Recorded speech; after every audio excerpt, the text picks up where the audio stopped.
Hello विद्यार्थियों, इससे पहले वीडियो में हम लेंस के बारे में जानकारी प्राप्त कर चुके हैं। आज हम लेंस से संबंधित कुछ परिभाषाएं और कुछ तथ्य और लेंस सूत्र का अध्ययन करेंगे। चलिए प्रारंभ करते हैं। सर्वप्रथम हम ले रहे हैं लेंसों से संबंधित कुछ राशियां। सबसे पहले मुख्य अक्ष। हम जानते हैं लेंस किन्हीं दो वक्रीय पृष्ठों से घिरा पारदर्शी समांगी माध्यम होता है। ठीक है, तो हम उत्तल लेंस लें या अवतल लेंस लें, इनमें दो वक्रीय पृष्ठ होंगे।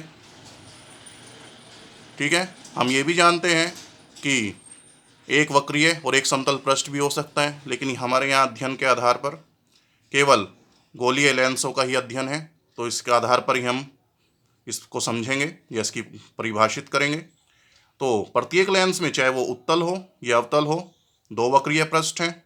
ये पहला वक्रीय पृष्ठ और ये दूसरा वक्रीय पृष्ठ। पहला कौन सा कहलाता है ये आपको बता चुके हैं कि जिस पर प्रकाश किरण आपतित होगी और जिससे निर्गत होगी वो दूसरा पृष्ठ कहलाएगा। ठीक है, तो ये पृष्ठ जिस वृत्त के भाग होते हैं उस वृत्त का केंद्र भी होगा।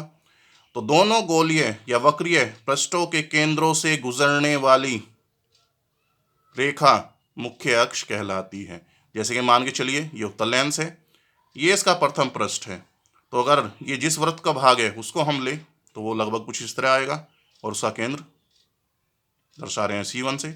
इसी तरह से दूसरे पृष्ठ का अगर वृत्त का बोल ले तो इसका केंद्र आपका C2। अब इन दोनों से गुजरने वाली रेखा मुख्य अक्ष कहलाएगी। और इसी प्रकार अवतल लेंस के लिए ये पहला पृष्ठ है तो इसका वृत्त कुछ इस तरह से आएगा, ये दूसरा पृष्ठ है इसका वृत्त कुछ इस तरह से आएगा और इनके केंद्र ये रहे C1 C2 और इनसे गुजरने वाली रेखा इसकी मुख्य अक्ष कहलाएगी। इसके बाद हम बात करते हैं प्रकाशिक केंद्र की। तो प्रकाशिक केंद्र क्या होता है? लेंस पर स्थित वह बिंदु जिस पर आपतित होने वाली प्रकाश किरण अपवर्तन के पश्चात आपतित प्रकाश किरण के समांतर निर्गत होती है, लेंस का प्रकाशिक केंद्र कहलाता है। जैसे हम यहाँ पे चित्र में देख सकते हैं, ये एक उत्तल लेंस है। जब कोई प्रकाश किरण आपतित होती है तो उसका पहले पृष्ठ और दूसरे पृष्ठ से अपवर्तन होता है। तो प्रकाशिक बिंदु वो बिंदु होता है कि जिस पर आपतित होने वाली प्रकाश किरण अपवर्तन के पश्चात आपतित प्रकाश किरण के समांतर निर्गत होती है। किंतु लेंस क्या करती, काफ़ी छोटी होती है। ठीक है, या कह लीजिए द्वारा कम होता है। तो ये जो अंतर होता है ये बहुत ही कम होता है समांतर प्रकाश किरणों के मध्य की जो अंतर होता है। इस कारण हम सीधे सीधे कह देते हैं कि प्रकाशिक बिंदु वो बिंदु होता है कि जिस पर आपतित प्रकाश किरण सीधे निर्गत होती है। लेकिन मूल रूप से ऐसा नहीं है, दो बार अपवर्तन होगा और जो अपवर्तित प्रकाश किरण है वो आपतित के समांतर होती है। ठीक है, आगे चलते हैं। इसके बाद हम बात करेंगे फोकस की। हम जानते हैं लेंस में दो फोकस होते हैं, एक को प्रथम फोकस कहा जाता है और एक को द्वितीय फोकस। तो सबसे पहले हम बात कर रहे हैं प्रथम मुख्य फोकस की। ठीक है, तो उत्तल लेंस के लिए प्रथम मुख्य फोकस क्या होगा? मुख्य अक्ष पर स्थित वह बिंदु जिससे चलने वाली प्रकाश किरण अपवर्तन के पश्चात मुख्य अक्ष के समांतर हो जाए वो प्रथम फोकस कहलाएगा। उत्तल लेंस के लिए दर्शाएंगे फोकस बिंदु को F से। इसी प्रकार अगर हम अवतल की बात करें तो मुख्य अक्ष पर स्थित वह बिंदु जिसकी ओर आ रही प्रकाश किरण अपवर्तन के पश्चात मुख्य अक्ष के समांतर हो जाए, यह कहलाता है अवतल लेंस का प्रथम फोकस। इसी प्रकार हम बात करें द्वितीय फोकस की, तो उत्तल लेंस के लिए द्वितीय फोकस क्या होगा कि मुख्य अक्ष के समांतर आने वाली प्रकाश किरण अपवर्तन के पश्चात दूसरी ओर जिस बिंदु पर, और बिंदु कौन सा, जो मुख्य अक्ष पर स्थित होगा, मिलती हैं, ये इकट्ठा होती हैं, उस बिंदु को हम बोलते हैं द्वितीय फोकस। अवतल लेंस के लिए द्वितीय फोकस क्या होगा? मुख्य अक्ष के समांतर आने वाली प्रकाश किरण अपवर्तन के पश्चात मुख्य अक्ष पर स्थित जिस बिंदु से जाती हुई प्रतीत होती हैं, यह कहलाता है द्वितीय फोकस अवतल लेंस के लिए। ठीक है, प्रथम फोकस हो किसी भी लेंस के लिए, चाहे उत्तल के लिए और चाहे अवतल के लिए, या द्वितीय फोकस हो, दोनों की प्रकाशिक केंद्र से दूरी समान होती है। ठीक है, और इस दूरी को हम फोकस दूरी के रूप में व्यक्त करते हैं। तो फोकस दूरी, यह भी आपको बताया कि लेंस के प्रकाशिक केंद्र से दोनों फोकस बिंदुओं की दूरी समान होती है। इसे हम फोकस दूरी F से दर्शाते हैं। इसके बाद बात करेंगे हम चिन्ह परिपाटी की। चिन्ह परिपाटी क्योंकि आपको पता है, क्योंकि जो लेंसों का उपयोग होता है प्रकाश के अपवर्तन के लिए होता है और इससे हम किसी वस्तु का प्रतिबिंब प्राप्त करते हैं। तो प्रतिबिंब निर्माण के लिए हमें चिन्ह परिपाटी का ध्यान रखना आवश्यक होता है और उसके अध्ययन के लिए। ठीक है, यहाँ पे चिन्ह परिपाटी ठीक उसी प्रकार है जैसे चिन्ह परिपाटी आप गोलीय दर्पण के लिए पढ़ चुके हैं। ठीक है, गोलीय दर्पण में आपको ध्यान होगा, आपको बताया था कि सभी दूरियां दर्पण के ध्रुव से मापी जाती हैं, पी से। वहां पर हम दर्पण के ध्रुव को मूल बिंदु की भांति मानकर चलते हैं। ठीक, यहाँ पर सभी दूरियां लेंस के प्रकाशिक केंद्र से मापी जाएंगी। ठीक है, यानी कि आप लेंस के प्रकाशिक केंद्र को मूल बिंदु की भांति मानकर चलेंगे। उसी प्रकार ठीक है, मान लीजिए ये एक तल है, ये एक्स अक्ष है और ये वाई अक्ष है और ये लेंस है, तो लेंस का जो प्रकाशिक केंद्र होगा वही मूल बिंदु माना जाएगा। प्रतिबिंब निर्माण के लिए आपको बताया था कि आपतित प्रकाश किरण को हम सदैव बाईं ओर से आपतित करते हैं, तो यहाँ पर भी यही प्रक्रिया रहेगी कि लेंस से अगर हमें किसी प्रतिबिंब का निर्माण करना है तो आपतित प्रकाश किरण सदैव लेंस के बाईं ओर से आपतित होगी। आपतित प्रकाश किरण की दिशा में मापी गई सभी दूरियां धनात्मक होंगी। आपतित प्रकाश किरण के विपरीत दिशा में मापी गई सभी दूरियां क्या होंगी? ऋणात्मक होंगी या ऋणात्मक चिन्ह युक्त होंगी। मुख्य अक्ष के ऊर्ध्वाधर ऊपर की ओर मापी गई सभी दूरियां धनात्मक लेंगे और मुख्य अक्ष से ऊर्ध्वाधर नीचे की ओर मापी गई सभी दूरियां ऋणात्मक लेंगे। ठीक है, तो चिन्ह परिपाटी ठीक उसी प्रकार है जैसे गोलीय दर्पण के लिए थी। इसके बाद हम अध्ययन करते हैं पतले लेंस से अपवर्तन की और इसके अंतर्गत हम लेंस मेकर समीकरण प्राप्त करेंगे और लेंस सूत्र प्राप्त करेंगे। सबसे पहले चित्र को समझते हैं, ये काफ़ी आवश्यक है। अगर चित्र आपकी समझ में आ गया तो आप डेरिवेशन आसानी से कर सकते हैं। मान के चलिए ये एक पतला लेंस है और इसके माध्यम का अपवर्तनांक n2 है। लेंस के चारों ओर कोई विरल माध्यम है, दर्शा रहे हैं n1 से, इसका अपवर्तनांक n1 है। हम जानते हैं प्रत्येक लेंस के दो पृष्ठ होते हैं, एक प्रथम पृष्ठ जिस पर प्रकाश किरण आपतित होती है और दूसरा पृष्ठ जिससे अपवर्तन के पश्चात प्रकाश किरण निर्गत होती है। तो पहले पृष्ठ को हम दर्शा रहे हैं P1 से और दूसरे पृष्ठ को हम दर्शा रहे हैं P2 से। ये दर्पण की मुख्य अक्ष है। अब इस मुख्य अक्ष के किसी बिंदु O जिसकी प्रकाशिक केंद्र से दूरी u है से इस बिंदु पर कोई वस्तु उपस्थित है जिससे चलने वाली प्रकाश किरण P1 पृष्ठ के इस बिंदु पर आपतित होती है। अगर हम इस बिंदु पर अभिलंब लें तो ये अभिलंब पहले पृष्ठ के केंद्र से गुजरेगा जिसको हम दर्शा रहे हैं C1 से, और C1 की प्रकाशिक केंद्र से दूरी इसको हम दर्शा रहे हैं R1 से। ठीक है, अब हम जानते हैं कि अभिलंब के साथ आपतित प्रकाश किरण जो कोण बनाती है उसको हम आपतन कोण से दर्शाते हैं, यानी कि कोण I। अब प्रकाश किरण विरल माध्यम से सघन में आ रही है तो अभिलंब से दूर हटेगी। अभिलंब ये था, अभिलंब की ओर झुकेगी।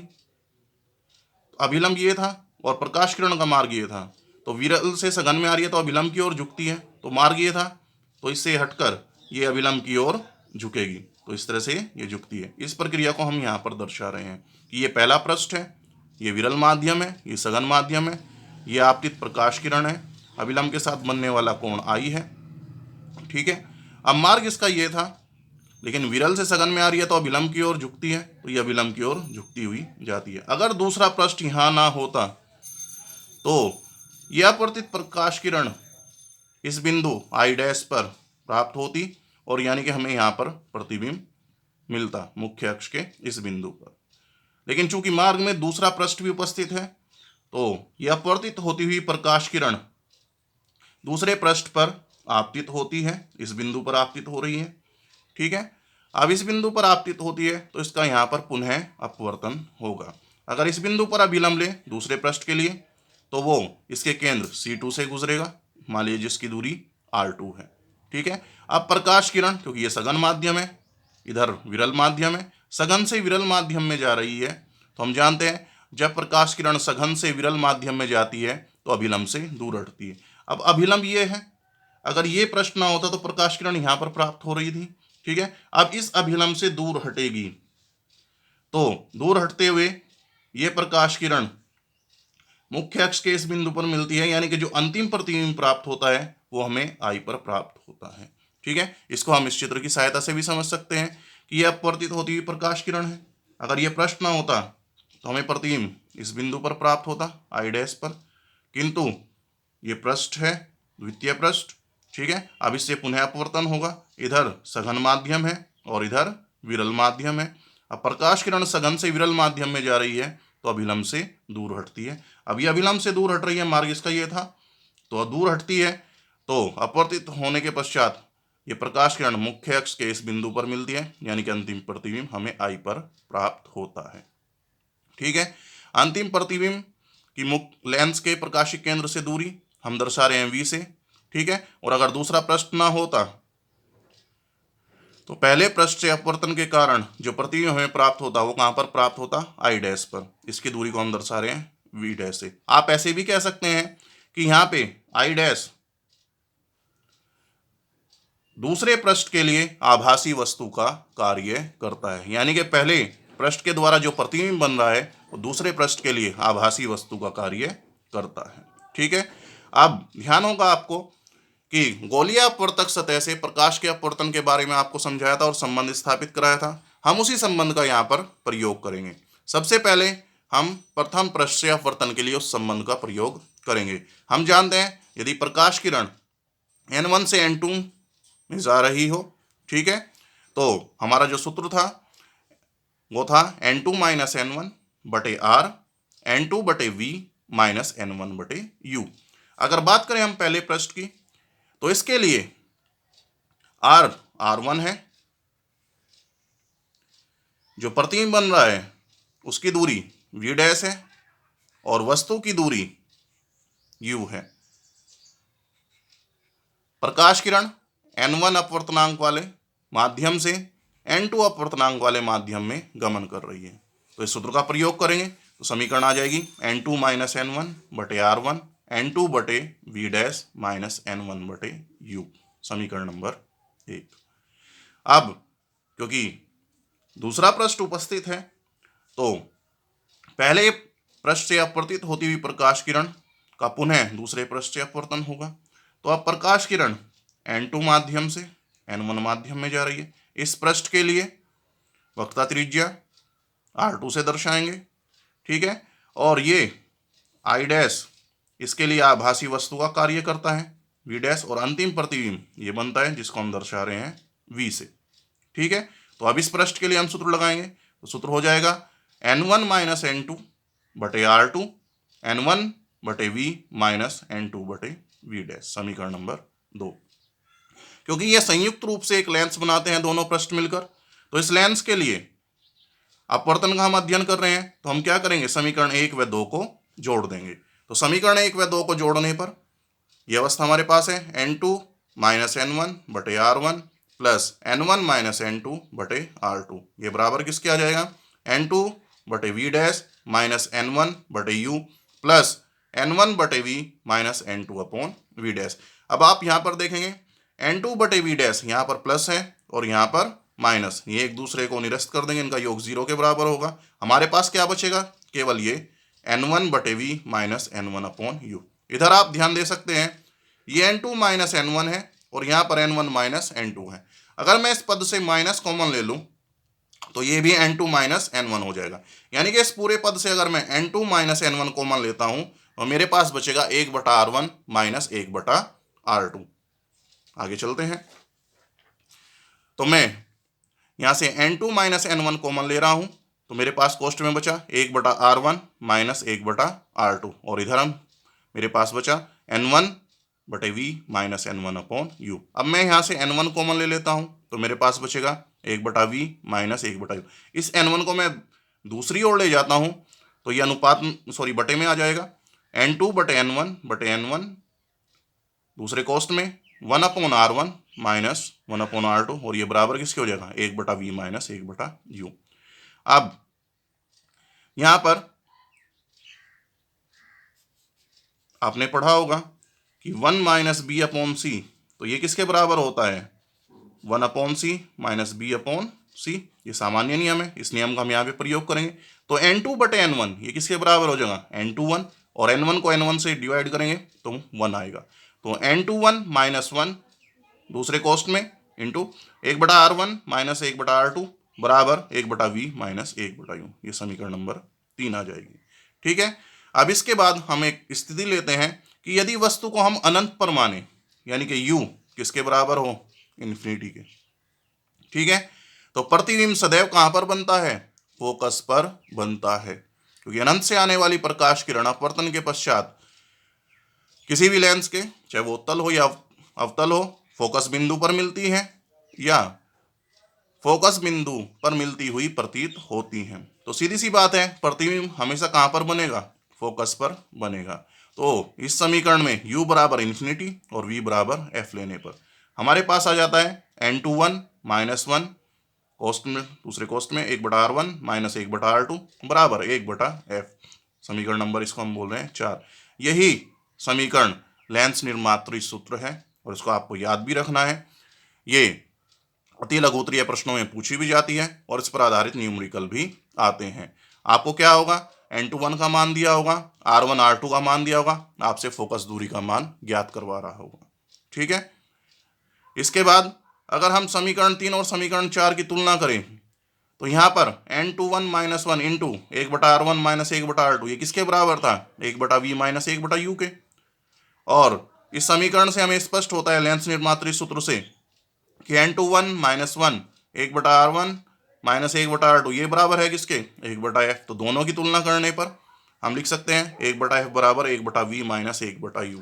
यही कहलाता है लेंस के लिए लेंस सूत्र। ठीक है। और ये उत्तल हो या अवतल कोई सा भी लेंस हो, दोनों के लिए समान रूप से लागू होता है लेंस मेकर समीकरण भी और लेंस निर्मात्री सूत्र भी। ठीक है। इसके उपरांत हम अध्ययन करते हैं लेंस के रेखीय आवर्धन के लिए।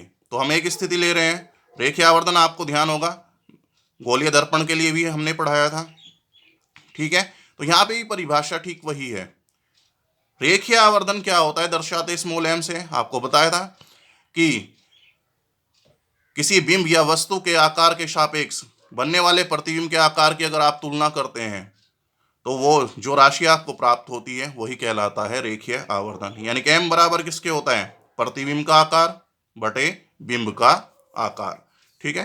तो लेंस के लिए भी परिभाषा यही है जैसे गोलीय दर्पण के लिए थी कि लेंस के लिए रेखीय आवर्धन लेंस के द्वारा बनने वाले प्रतिबिंब के आकार और वह बिंब के आकार के अनुपात के तुल्य होता है। तो रेखीय आवर्धन m बराबर किसके, h' के।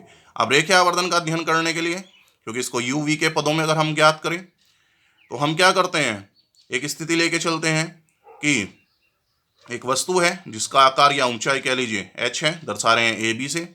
ये उत्तल लेंस के f और 2f के मध्य स्थित है। अब इसका प्रतिबिंब 2f और अनंत के मध्य बनता है या कह लीजिए 2f से परे बनता है। मान लीजिए जो प्रतिबिंब बन रहा है वो आकार में उल्टा होगा, वास्तविक होगा। मान लीजिए इसका आकार या कह लीजिए माप h' है। ठीक है।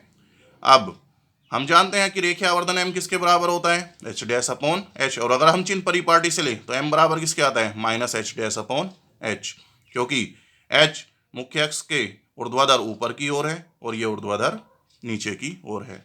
ये धनात्मक लिया जाएगा इसका चिन्ह और इसका चिन्ह हमेशा ऋणात्मक लिया जाएगा। ठीक है। तो uv के पदों में हम व्यक्त करेंगे। तो वस्तु की दूरी को हम दर्शा रहे हैं किससे, u से, और जो प्रतिबिंब बन रहा है उसकी दूरी को हम किससे दर्शा रहे हैं, v से। ठीक है। तो अध्ययन के लिए हम क्या करते हैं, ये त्रिभुज लेते हैं ABO। ठीक है। और A', B', O। अगर आप सबको भूल जाएं, केवल इस पर ध्यान दें तो एक रेखा ये है और दूसरी रेखा ये है। ये रेखाएं एक दूसरे को काट रही हैं, तिर्यक रेखाएं हैं। ठीक है। इनसे द्वारा निर्मित जो त्रिभुज है उनको हम लेते हैं। तो त्रिभुज ABO, A', B', O से। ठीक है। इस त्रिभुज से कोण AOB ये कोण और A', ये कोण आपस में बराबर होंगे क्योंकि ये सम्मुख कोण है या शीर्षाभिमुख कोण है। ठीक है। इसके बाद हम ले रहे हैं कोण ABO और ए डैश बी डैश ओ, ये दोनों कोण आपस में बराबर हैं क्योंकि 90 डिग्री का मान है इनका। ठीक है, तो इन दो त्रिभुजों के दो कोण आपस में बराबर हो गए, तो तीसरा कोण अपने आप आपस में बराबर हो जाएगा, क्योंकि हम जानते हैं कि त्रिभुज के तीनों कोणों का योग 180 डिग्री होता है। ठीक है, अतः त्रिभुज ए बी ओ व ए डैश बी डैश ओ समरूप त्रिभुज है। ठीक है, और समरूप त्रिभुज में संगत भुजाओं का अनुपात समान होता है। ठीक है, तो यहाँ पे संगत भुजाओं का अनुपात ले रहे हैं, ए बी बटे ए डैश बी डैश बराबर किसके होगा, ओ बी बटे ओ बी डैश, या इसको हम इस तरह से लिख सकते हैं कि ए डैश बी डैश बटे ए बी बराबर किसके, ओ बी डैश बटे ओ बी। अब चिन्ह परिपाटी से इन दूरियों का मान रखेंगे, तो A B dash A dash B dash ये किसके बराबर है, एच के। आप ये मुख्य अक्ष पे ऊर्ध्वाधर नीचे की ओर है तो इसका चिन्ह आप ऋणात्मक लेंगे, तो minus H dash. A B किसके बराबर है, एच के बटे एच बराबर किसके, माइनस वी अपॉन यू। ठीक है, क्योंकि यहाँ पे वी धनात्मक होगा और यू ऋणात्मक होगा। अब हम जानते हैं minus H dash upon H किसके बराबर है, आवर्धन के, तो बराबर क्या ले लेते हैं, तो हमारे प्राप्त हो गया m बराबर minus H dash upon H बराबर किसके, माइनस वी अपॉन यू, या इस संबंध को हम इस तरह भी लिख सकते हैं।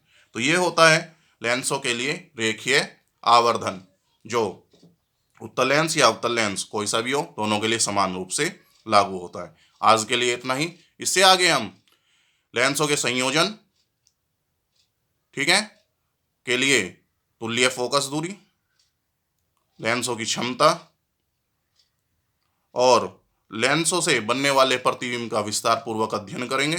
ठीक है, धन्यवाद, थैंक यू।